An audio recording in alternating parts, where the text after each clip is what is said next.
जय हिंद। आज देखो हम लोग 10th क्लास का ट्रिगोनोमेट्रिकल फंक्शन शुरू करने जा रहे हैं। त्रिकोणमिति क्लास 10 के लिए बहुत इंपॉर्टेंट है और आगे की भी जो मैथमेटिक्स सिचुएशन चलेगा तुम्हारा मैथमेटिक्स का पढ़ाई, उसमें से त्रिकोणमिति एक बहुत बेसिक चीज होता है। त्रिकोणमिति के बिना आगे मैथमेटिक्स पॉसिबल नहीं है। साइंस के कोई भी डिपार्टमेंट में आप चले जाओ, फिजिक्स जाओगे तो भी त्रिकोणमिति चाहिए, मैथ में पढ़ोगे तो भी त्रिकोणमिति, इंजीनियरिंग जाओगे तो भी त्रिकोणमिति, किसी भी क्षेत्र में जाओगे त्रिकोणमिति बहुत महत्वपूर्ण होता है। बाबू देखो, त्रिकोणमिति को ट्रिगोनोमेट्री कहा जाता है इंग्लिश में, त्रिकोणमिति। और इसका जो फंक्शन शुरू होता है कहां से होता है? समकोण त्रिभुज से होता है। कहां से होता है? समकोण त्रिभुज से होता है। देखो तुम लोग पहले ही पढ़ चुका है। समकोण त्रिभुज में मान लो कि ए बी सी क्या है? एक समकोण त्रिभुज है। ए बी सी क्या है? एक समकोण त्रिभुज है जिसका कोण भी 90 डिग्री 90 डिग्री है। इसमें से ये बात पता है कि जहां पर 90 डिग्री का कोण बनता है उसके सामने में जो भुजा रहता है साइड, वो सबसे बड़ी भुजा कहलाती है, जिसको क्या कहा जाता है? कर्ण कहा जाता है। जिसको कर्ण कहा जाता है। इंग्लिश में कर्ण को हाइपोटेनस कहते हैं, इसलिए शॉर्टकट में इसको एच लिखते हैं। जो खड़ी भुजा होती है किसी भी समकोण त्रिभुज की, खड़ी भुजा, कौन सी भुजा? खड़ी भुजा को परपेंडिकुलर अर्थात लंब कहते हैं, शॉर्ट में इसको पी लिखते हैं। और जो पड़ी भुजा होती है गिरी हुई, उसको क्या कहा जाता है? आधार, इंग्लिश में बेस कहते हैं, अर्थात इसको बी से डिनोट किया जाता है। कोई दिक्कत नहीं।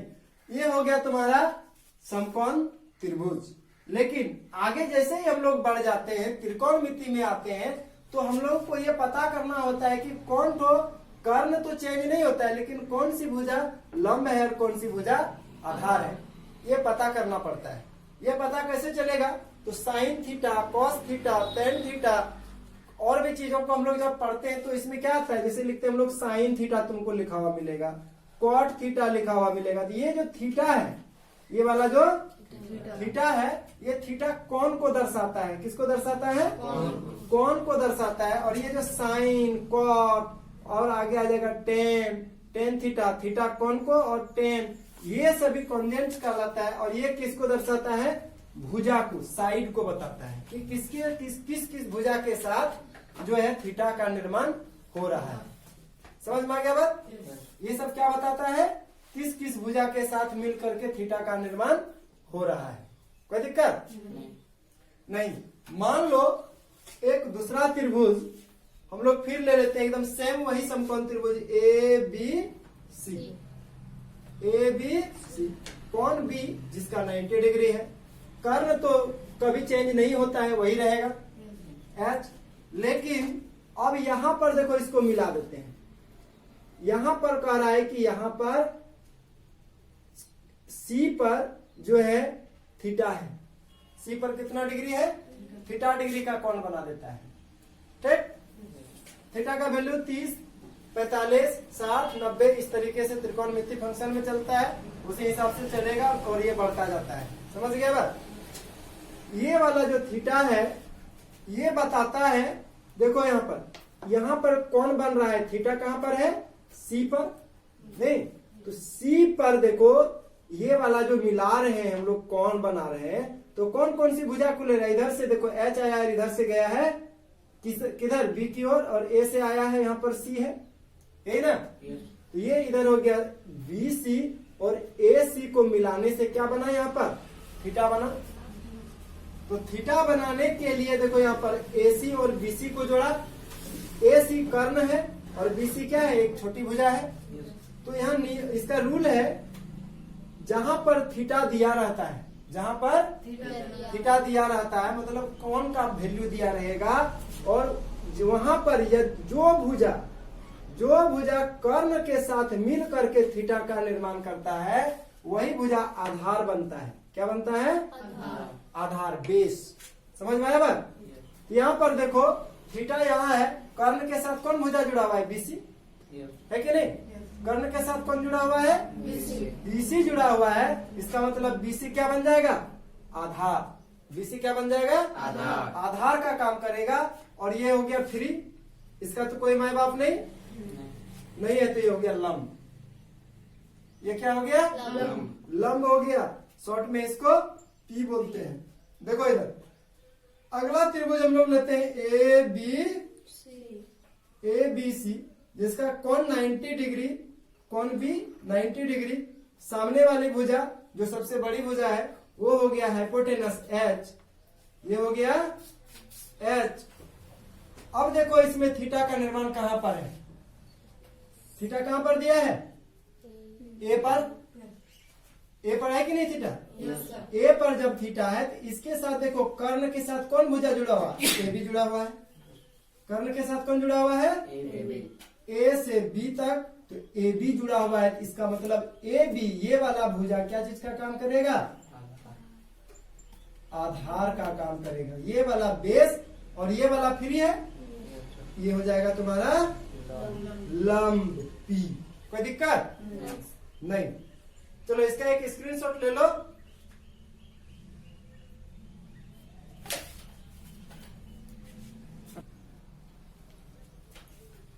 देखो ये काम खत्म हो गया। अब जानना है, हम लोग पहले समकोण त्रिभुज में क्या क्या चीजें पढ़ चुके हैं, वहीं से आगे हम लोग बढ़ेंगे। ठीक,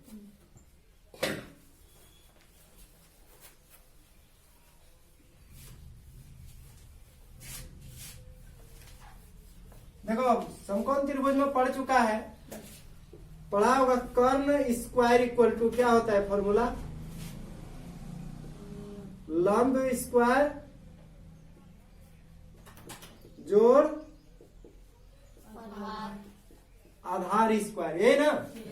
तो लंब यहां पर देखो AC है, AC को क्या लिखे हम लोग? H।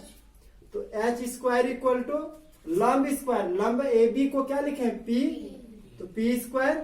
आधार क्या लिखे यहाँ पर? B का स्क्वायर, ये ना होगा। ये एक फॉर्मूला हो गया तुम लोग। H square equal to P square plus B square. कोई दिक्कत? इसको हम लोग जैसे ही आगे बढ़ाएंगे इम्प्लाइज करके, तो H इक्वल टू स्क्वायर को जब भी हम लोग इक्वल टू के उस पार करते हैं, कहां पर? इक्वल टू के उस पार करते हैं, पूरे में रूट बन जाता है। पूरे में क्या चढ़ जाता है? रूट चढ़ जाता है, तब हो जाता है P square plus B square. ये भी एक फॉर्मूला बन गया। कोई दिक्कत नहीं। यहां से हम लोग और एक बार इम्प्लाइज करेंगे। मान लो हम लोग P चाहिए, हम लोग को क्या चाहिए? तो B इस पार है, प्लस में इसको इस पार करेंगे तो क्या होगा? माइनस से हम लोग P को फ्री करेंगे तो P स्क्वायर इक्वल टू हो जाएगा H square minus B square. और एक बार इम्प्लाइज करा देंगे तो P इक्वल टू हो जाएगा root under H square minus, और ये हो गया तुम्हारा और एक फॉर्मूला। ठीक, एक बार और हम लोग यहां से चलेंगे तो क्या हो जाएगा? यदि B चाहिए तो B स्क्वायर इक्वल टू क्या हो जाएगा? H square minus P square. और एक बार इसको और फ्री कर देंगे तो B equal to root under H square minus B square. कोई दिक्कत? ये हो गया फॉर्मूला। चलो इसका एक स्क्रीनशॉट ले लीजिए, इसके बाद आगे बताएंगे।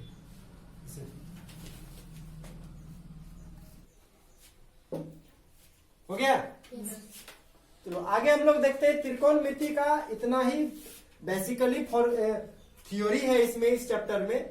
आगे कुछ विशेष है ही नहीं।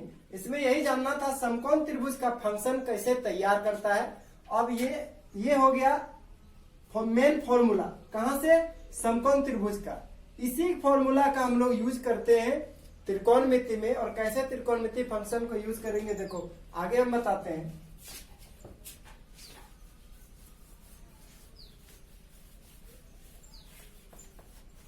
हम लोग लिखा हुआ देखते हैं बाबू, साइन थीटा। क्या लिखा देखते हैं? Sine theta. कॉस थीटा, ये ना। Cot theta. अब यहाँ पे देखो थीटा, इसको क्या बोला जाता है? ये थीटा क्या है? किसी भी, अभी बता रहे थे कि यहाँ पर कोण बनता है ना। तो जहां पर दो भुजा मिल करके कोण बनाता है, उस बीच के कोण को थीटा कहते हैं। क्या कहते हैं? थीटा कहते हैं। तो थीटा क्या बताता है हम लोगों को? कोण को बताता है, कितना डिग्री का कोण बना रहा है। समझ गया बात। और ये सब साइन कॉस कॉट टेन इसमें भी थीटा लगा रहेगा। टेन और क्या होता है कोसेक थीटा, तो इसमें भी कोसेक लगा हुआ है। ये सब है। ये सब क्या बताता है जल्दी बताओ। ये सब जो है ना साइड को दिखाता है। क्या दिखाता है? साइड को। हाँ, भुजा के युग्म, मतलब दो भुजाओं के योग। कहां पर दो भुजा जुड़ रहा है, कौन कौन सा भुजा जुड़ रहा है, समझ गया कि नहीं?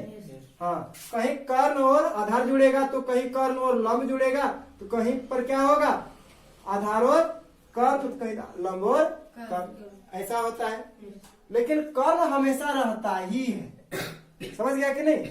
लेकिन कभी ऐसा जरूरी नहीं है, कभी कभी कंडीशन आ जाता है भुजा के आधार पर, जब हम लोग थीटा के आधार पर जाएंगे तब। लेकिन जब भुजा के आधार पर हम लोग चलेंगे तो कभी कभी लंब और आधार का, आधार और लंब का, लंब और कर्ण का, आधार और कर्ण का, कर्ण और आधार का, चारों तरफ से कॉम्बिनेशन बनता है, फॉर्मूला बनता है। कोई दिक्कत नहीं, ये समझने में दिक्कत नहीं है। तो थीटा किसको बताता है? कौन को। और साइन कॉस टेन कॉट ये सब जो लिखा रहता है किसको बताता है? भुजा को। किसको बताता है? भुजा को बताता है। चलो हम लोग देखते हैं कि साइन थीटा, साइन और थीटा, यदि भुजा, जब दो भुजा जुड़ेगा नहीं तो कौन बनेगा? नहीं बनेगा। इसीलिए दो भुजाओं को जब हम लोग जोड़ ऐसे रख देंगे, यहाँ पर बोलो कौन बना? नहीं बना। दो भुजा तो है, तो ये दोनों भुजा का कोई वैल्यू है? यहाँ के बाद इधर मुड़ेगा कि इधर मुड़ेगा कि कहाँ जाएगा, कोई वैल्यू है इसका? नहीं है। लेकिन जब दोनों मिल जाता है तो यहाँ हम लोग मेजर कर लेते हैं, नाप लेते हैं कि 30 डिग्री 45 डिग्री 60 डिग्री कितना डिग्री है वो पता चल जाता है। समझ में है कि नहीं? तो जब तक दो भुजा जुड़ेगा नहीं तब तक कोण का निर्माण होगा नहीं, और जब तक कोण का निर्माण नहीं होगा तो हम लोग त्रिकोणमितीय फंक्शन का निर्माण नहीं होगा। अर्थात हम लोग त्रिकोणमितीय फंक्शन में समकोण त्रिभुज में जो कोण बनता है इसके आधार पर उसके भुजाओं और दोनों भुजाओं से बने कोण के बीच के संबंध को पढ़ेंगे। समझ में आया कि नहीं? तो त्रिकोणमिति का निर्माण कब होगा? जब दो भुजा जुड़ने के बाद कोण बनाएगा तब त्रिकोणमिति का निर्माण होता है। साइन और थीटा, कॉस और थीटा, ये सब चीज समझ में आ गया, कोई दिक्कत नहीं। चलो आज हम लोग देखते हैं आगे। त्रिकोणमिति में जब भुजाओं का योग से कोण बन जाता है तो उन दोनों के बीच जो संबंध होता है, रिलेशन बनता है, उन रिलेशनों के बीच कुछ फॉर्मूला बनता है। उस फॉर्मूला को आज हम लोग बताते सीखेंगे क्या क्या होता है। देखो क्या लिखे? Sine theta. Sine theta equal to formula होता है P बाय एच। क्या होता है? P by H. अब देखो P से क्या हो गया? लंब। क्या हो गया? लंब। और H है ना, H क्या हो गया? कर्ण। तो हिंदी लिखना जरूरी है क्या? नहीं ना। साइन थीटा के बाद क्या होता है? Cos theta. हम लोग आगे पीछे लिख सकते हैं इसको, कोई दिक्कत नहीं है। साइन थीटा इक्वल टू क्या होता है? B by H. क्या होता है? B by H. B से हो गया क्या? आधार है ना, और H से कर्ण। इसका मतलब कॉस थीटा इक्वल टू आधार बटा कर्ण, मतलब B बाय एच। कॉस के बाद टेन थीटा। कौन theta? Tan theta equal to P by B। P से हो गया क्या? लंब। और B से हो गया आधार। इसके बाद कॉट थीटा।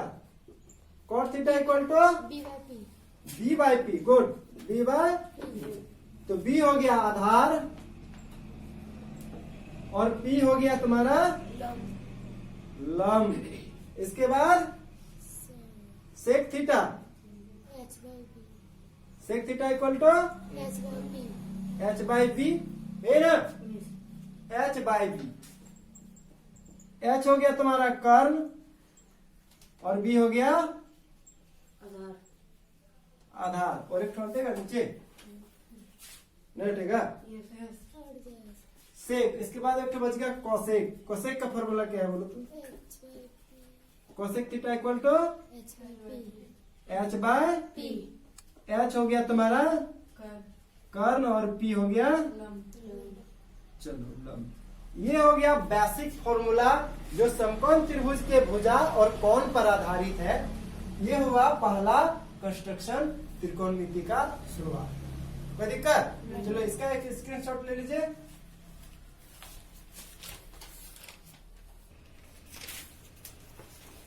चलो त्रिकोणमिति का पहला क्लास आज यहीं तक रहेगा। त्रिकोणमिति का इतना ही फंक्शन है जो रिलेटेड था समकोण त्रिभुज से। कोई दिक्कत है किसी को? नहीं। चलो ठीक है, आज का क्लास यही समाप्त करते हैं। मिलेंगे नेक्स्ट वीडियो में, तब तक के लिए जय हिंद।